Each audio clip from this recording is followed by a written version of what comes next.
Okay folks, so here it is. The all new Stanton SCS.4DJ digital DJ Mixstation. And this is the overall impressions, build quality, and setup. And overall impressions, I mean, the first thing you notice when you look at the unit is that it is the first true all-in-one unit, meaning you have your controller section here with your decks of control, your mixing control, along with the screen with your software and hardware built directly into the unit, meaning you do not need any type of computer in order to use this device. All you need to do is add your music and you're ready to go. So right off the bat, we can talk about the build quality. This is very light unit, and it's built mostly of all plastic, which is, you know, double-edged sword. It's a good thing and it's a bad thing depending on, you know, what you need it for. So in one way it's good because it's lightweight, but in the other way it's bad because at the same time sometimes you want a little bit more protection. You got to be very careful with a unit like this since it is made up of mostly entirely plastic. So also on the unit underneath here we have a section here that is lockable, and we can unlock these tabs here and it will reveal another section down here which actually has room to house your hard drive, and it also has 2 additional USB ports down here as well. You have a nice LCD screen that you see right above the mixing console portion. A nice oversized knob for your file navigation and for your browsing of your tracks. And overall impressions is pretty good, and we'll dive a little bit deeper into the other features as the review carries on. So the setup on the Stanton SCS.4DJ is very easy. As you can see, it's an all-in-one unit. You have your software, your computer, and your mixing console all in one. So as you can imagine, it's going to be very easy. Just turn it on, use one of the USB ports. You saw the 2 underneath, and we have another one in the back here just for you to plug in your USB smartphones or your flash drives, your USB hard drives. You plug them right in to add your music or video. You can now also play video here. We'll go into that a little bit later as well. But for your music files, you will be able to play them back immediately as soon as you connect them. Even in the Apple products, you will be able to see all of your iTunes playlists as well. But one thing about loading your music in from any of these smart drives, USB drives, smartphones, and any other drive that you're going to use here is that it have to be analyzed. And analyzing tracks takes about 1/4 of the playback time of the amount of music that you're actually going to use. And when you analyze a track, basically you're allowing the system to set up cue points, you're allowing the system to set up the beat grid, also the BPM of the song, and all your other main functions of the song. We'll go into that a little bit more later. But right out of the box, if you plug and play a USB drive or USB device, it will play the song back. However, you will be limited to your functionality that you can use here on the system until you actually analyze the tracks. So next up we have the inputs and outputs, and we'll go from the front panel first. All the way over to the left we have one microphone 1/4 inch input with the microphone volume control and the master volume control. All of the knobs, by the way, are a rubberized material, and the fader caps are all plastic, and they feel slightly rubberized as well. All the buttons here are plastic material, and mostly everything is plastic like I said before, but you have a few rubberized portions here, such as for the jog wheel here, so you can do your pitch blending and get the right nudge in order to get the right mix on the mix that you're making. But to continue on with the inputs and outputs, we have the headphone jacks here. Either you can use your 1/4 inch or you can use your mini.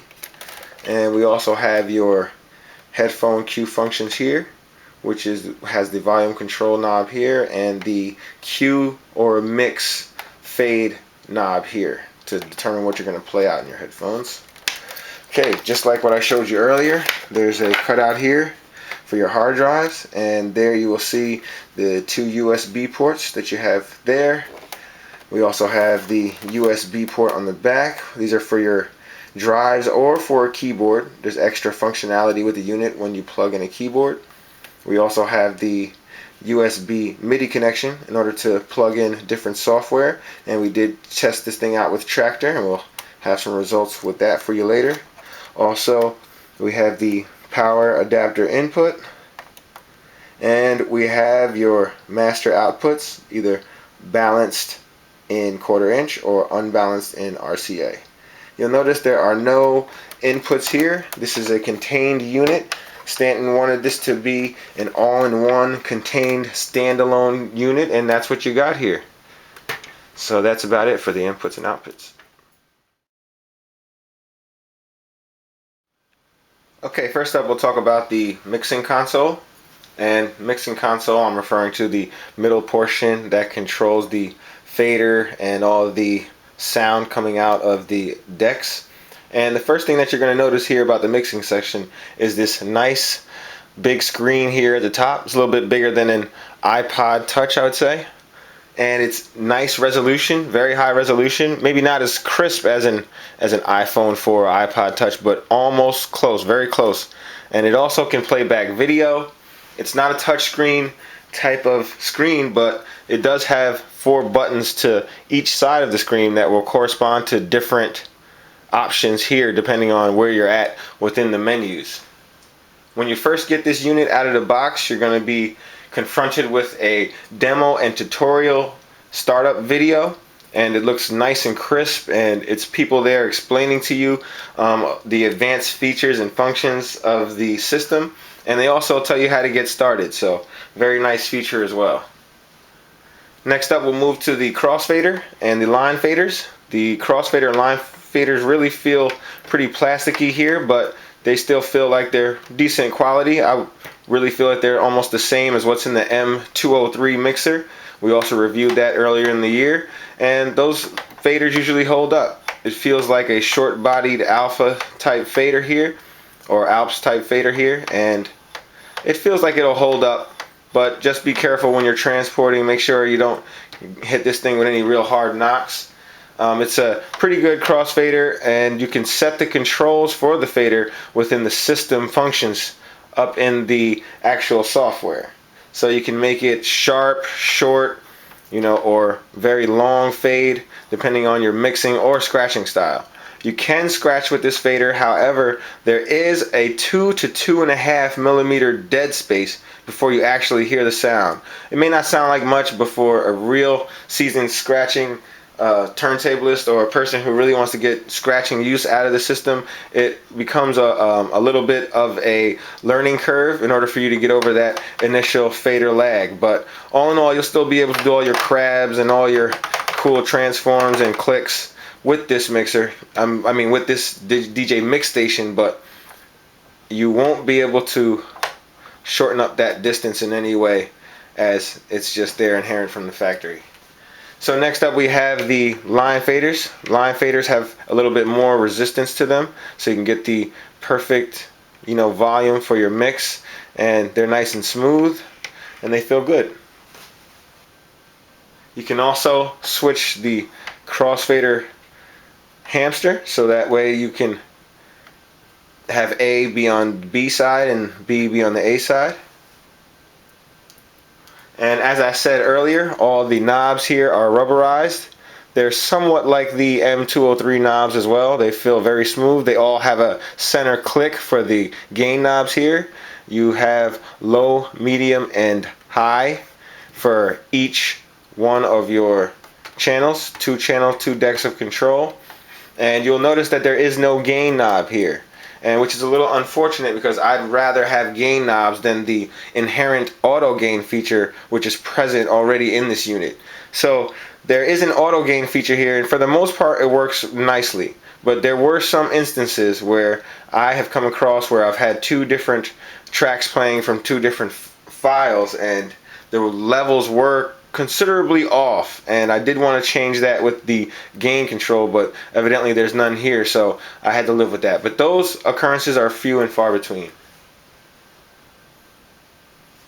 Next up here, you'll notice we have the LED for the master output levels. You can't really see the LED for each track, well, because there's an internal auto gain feature, so it's not really a necessary feature there. But there is an A level and B level indicator, one single LED, so you can know that there is something playing out of either A or B.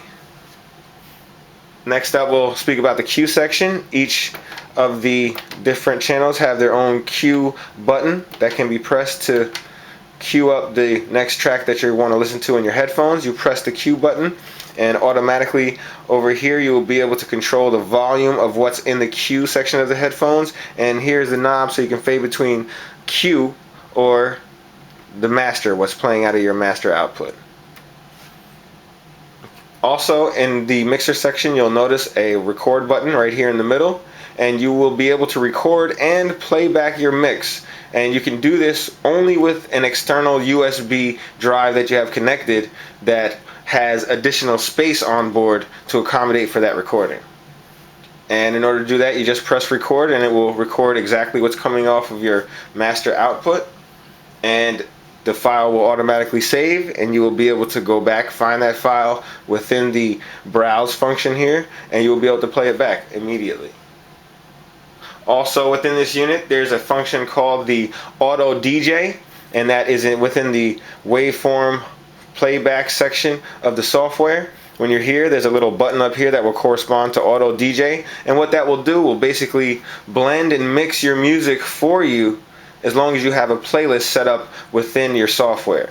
So say for example you're DJing at a party and you need to go to the bathroom, or you want to go get a drink, and you have a playlist set up within your Stanton SCS.4DJ. You can press the auto DJ feature, and when that track is about to finish, the next track will automatically fade in depending on the properties you have set within the system.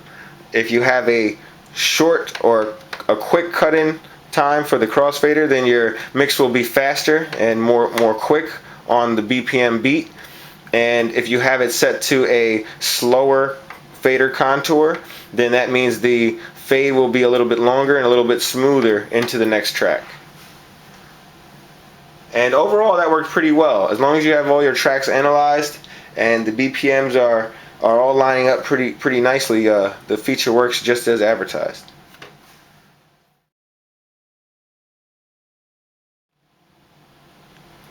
Okay, next up we'll talk about the actual deck controls, and when I'm referring to deck controls, I'm referring to the actual deck B and deck A, which control the manipulation of the actual track that is selected, and they're located to either side of the mixer, same thing on each side, one for deck A, one for deck B.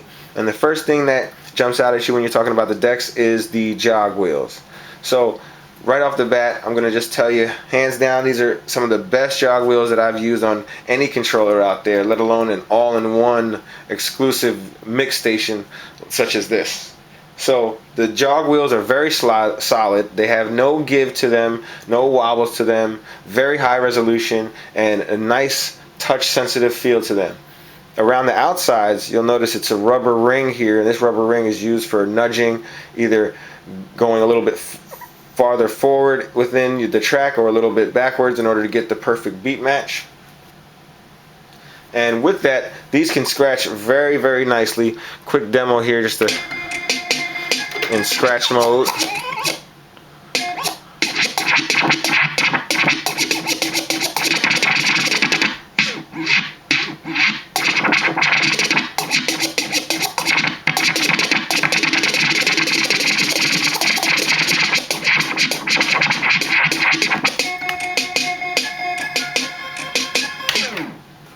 To go along with the scratching, we have the scratch mode, which is what you just saw here. When you put it in scratch mode, you press play.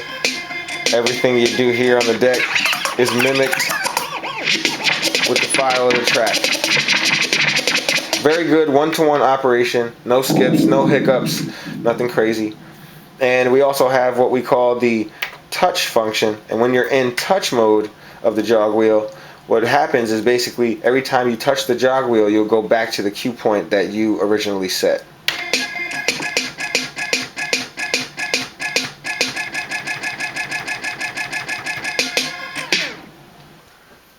Also with the jog wheels, the jog wheel sensitivity and start and stop times can all be set to different values within the system menu. You go in the system menu and there is a setting for the faders here.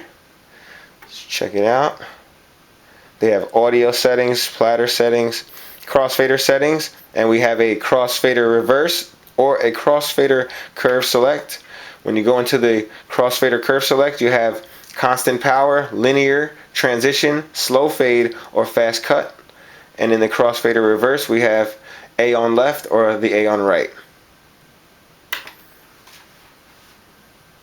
The default settings within the system, instant start, instant stop, felt the best. And anything slower or anything lower just didn't feel correct to me in my opinion. So I just left them on the factory default settings and we were ready to go. Next up, you'll notice that there are no hot cue points here. There's only a cue button here, and you can only set one cue point, and usually from default it's set at the beginning of the track, but in order to set it, you actually have to, you can play your track, you actually have to stop the track, then press cue where you want the next cue point to be. But it works like a charm once you get it set up, but it's still a little bit different than what you're used to if you're used to having hot cues where you can just play the track, set it on the fly, and recall it on the fly. You actually have to do a little bit more work here, and again, you only have the one cue point. Other deck controls you see down here, we have the play pause button, cue button, as we just talked about. You also have the sync button, which will automatically sync your two playing decks on beat with each other. And you also have a tap function where, as if your BPM you think is off within the system, you can actually tap this a few times to the beat and you will create a new BPM pattern for that file. Also here you'll notice we have the pitch sliders here. They have a soft center click and they're nice and smooth. And there's also a pitch bend with pitch bend plus or minus buttons, and these go about 2%. These go about 2% for every click that you have there, and they can also adjust this pitch slider to plus or minus 5%, plus or minus 10%, 25%, or there's a hybrid mixture of plus 25, negative 100. You'll also notice that there are 4 effects on each deck. Each deck has its own pre-fade effects here. We have filter, flange, slice, and delay. Filter is just that, high and low pass filters. Flange, the slice is the cool one. That's the one that kind of slices the beat and changes things within the actual sound. I'll do a little one here. But it still stays on beat once you end the effect. So depending on your time and your rate and the parameters that you set here on the frequency or the amount will all alter that effect. You've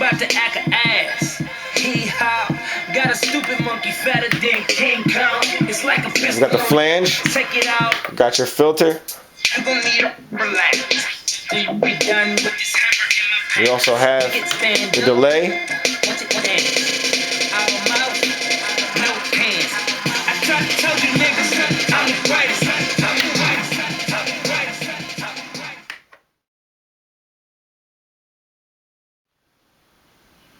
Next up we have the loop section, and the loop section is here on both decks, and by default the loops will be set for 1 bar. You can change that setting within the software, and the loop can actually be set to 2 bars, 4 bars, 8 bars, or 16, and you can grow and subtract that loop using the divide and multiply buttons here in order to divide, either shorten your loop by bars or multiply it, increase the loop. And then there's a reloop button here that's actually like a cue point to start back at the beginning of your initial loop. So We'll show you that function here. Shoes crocodile, fuck haters. Ain't no need to top haters. Ain't no need to top haters. Ain't no haters. So that's almost like another cue point there. Nigga players. I don't need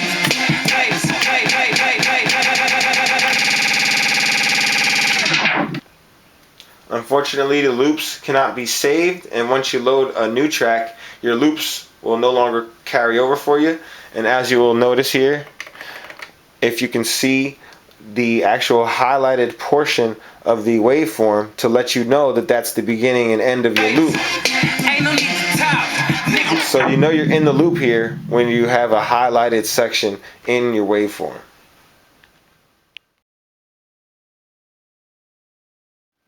Next up, we'll dive a little deeper into the file analysis and program navigation. So as I said a little bit earlier, we referred to this as the file analysis. Every time a new USB device is inserted into the SCS.4DJ, the system must analyze the music on board to have the full functionality of the track. It takes about a quarter of the playtime to analyze each track, which means it'll take quite a long time to analyze the music files on a USB drive that is only 16 gigabytes big, let alone these big 100 gigabytes and terabyte drives that we use today. The files can be used for music playback immediately, but the analysis will add a lot more to your functions of the SCS.4DJ, including it will add a music database, it will give you the track BPM, they'll also give you the visual waveform display, and it will also give you a beat grid for easy auto sync and beat matching techniques. You know, without the analysis, you will not have the use of the cue points either, the loops, the BPM, beat matching, or other software related playback functions. So the main navigation buttons are here in the front. First up, we have the home waveform button, and that will either bring you to the waveform screen or the home screen. The home screen will actually display two squares here, which will show you the actual box art, and it will also show you a beat type LED here, along with a small mini waveform on there as well. With the home waveform screen, you can access your auto edit button here, your key lock button for each deck, your next track A, next track B, and you can edit your BPM with the edit BPM button here as well. There's also a snap feature as to where you can have things automatically set up to always be on beat. Next up, we have the browse area, and within the browse area you'll see all of your tracks actually lined up here, and you can use this big oversized button in order to do most of your file navigation within the SCS.4DJ. So within the browse area, you can see all of your tracks here. You can tell which ones have been analyzed and which ones have not. The red tracks will be unanalyzed tracks, and the ones that are in white will be analyzed and ready to use on the system with full functionality. Also within the browse area, you have a load deck A button and a load deck B button. So when you're highlighted onto a specific track, you press load deck A to bring your track over here and load deck B to bring your track over here. In order to load, you press that button, then you will be redirected to the actual home waveform screen where you can see more information on that track. Also within here we have a sort function up top. And within sort, you can sort by title, artist, BPM, time, album, genre, comments, sessions. Also here we have a to Z sort. We also have a search function where we can search for specific tracks. If you have your keyboard plugged in, makes it a little bit easier for you. And also in here we have a top playlist button to where you can automatically go straight to your top playlist. And we have the playlist file button here, where when we go to playlist, you have your playlist set, and you can shuffle through your playlist. You can load your playlist, load tracks from your playlist. You can also search through your tracks in the playlist button, but your playlists are all organized here within the playlist section. Next up, we have the system button. Now this is where you actually do all of your settings within your program of the SCS.4DJ. In here you'll find audio settings where you can set auto cues to the beginning of the track, or you can have them manual set by you. We also have auto loop length. That way when you press loop for the first time, will it be a 1 bar loop, 2 bar loop, 4 bar loop? It's up to you. Also, there's a headphone split section in here. That way you can have one of your headphones playing master while your other headphone is playing what you're hearing in the Q section. Also here we have the pitch slider range, which will change the ranges of the pitch. As I said before, they're 5%, 10%, 25%, and a hybrid of 125. Also here we have the platter settings, startup speed, break speed, release speed. You can adjust all those in there, as well as crossfader settings. You also have SCS.4DJ settings, which can set up the auto DJ, the soft takeover, your clock, name, factory reset. You also have display settings. You set language, track time, the end of track warning. You can have the whole deck blink. You can have the waveform blink. There's also auto shut-off mode, brightness. You can hide the demo or bring it back. And there's also a devices area where you can flip between your various devices that you have plugged into the unit. And then you also have your MIDI controller mode, whereas you get into that mode there and you can set it up to play with your favorite DJ software, such as Tractor, Serato, and the others out there. Everything is fully MIDI mappable here, including the knobs and the faders. And I'll just touch up on the use within Tractor. I had this unit loaded and running with Tractor. It works quite nicely. Everything is mappable.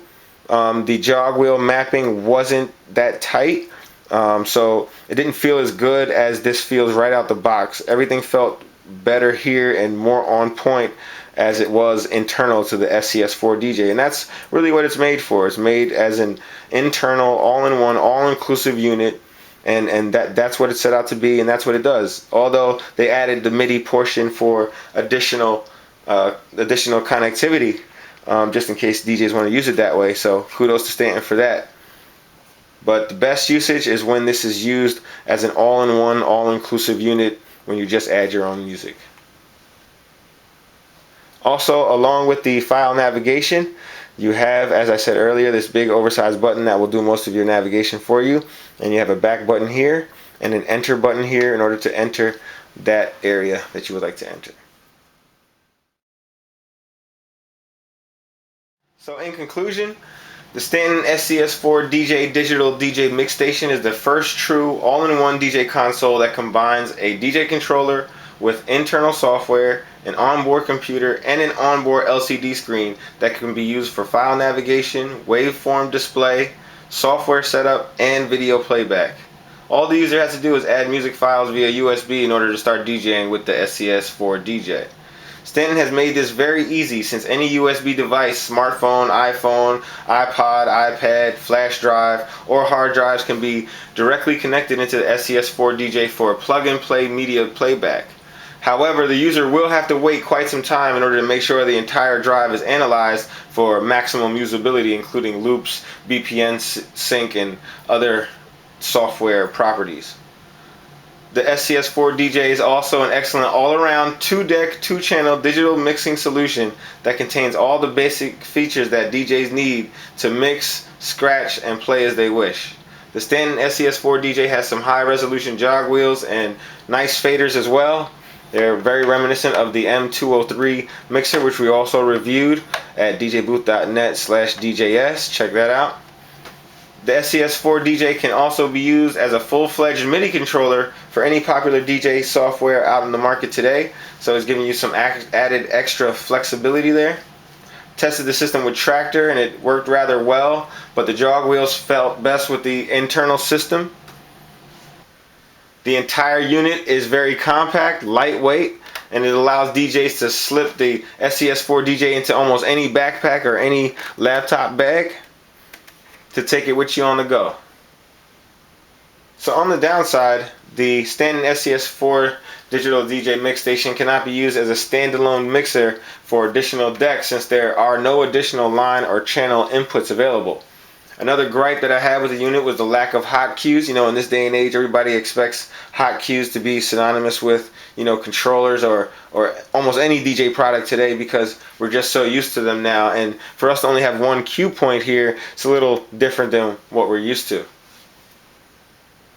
There are also no gain controls on the SCS.4DJ. There is an internal auto gain function that usually works, but doesn't always work just as well as, you know, having your own gain control up here. A couple of times I was playing a track from one different folder while another track on another folder. They tried to level the gains, but it was just still, this side was playing a little bit higher than this side, and I wish I could have turned that up a little bit more. Instead, I had to end up turning this down manually using a line fader. Also, users will not be able to combine any of the effects that they see here for any complex, you know, track effects. It's only one effect at a time. And the final gripe that I had with this unit, which is also the double-edged sword that we were talking about before, it's made up of almost all plastic. So yes, it's compact and lightweight, but it also will take a ding in the quality department because of it. Because if you knock this thing around a few times, there's no telling what will happen. But as long as you keep it safe and keep it in a bag or a case, you should be fine. So overall, I recommend the Stanton SCS.4DJ to DJs of all flavors, shapes, and sizes. You know, the SCS.4DJ is perfect for those who don't want to purchase a separate $1,000 computer, a separate, you know, $300, $400, $500 interface, and a separate, you know, controller just to start DJing. You know, this is a all-in-one boxed up unit, and it's ready to go right out the box. And everybody has music on USB of some sort or on an iPod, which they can easily plug into this unit and be ready to go. It's also recommended for mobile or traveling DJs who don't want to lug around their, you know, laptop or their heavy DJ components. You know, 2 Technique 1200s and a big mixer. Not that this will replace that, but just to have another auxiliary system with you at some times where you can just plug it in and go and be ready to do some pretty advanced mixing here on this little unit. So for more, be sure to check out the DJ blog, where we'll have the written portion of this review, and that will be on www.djbooth.net/DJS. Also check out the YouTube channel, Real DJ Blaze, and also follow me on Twitter at DJBlaze_DJBooth. Thanks for watching.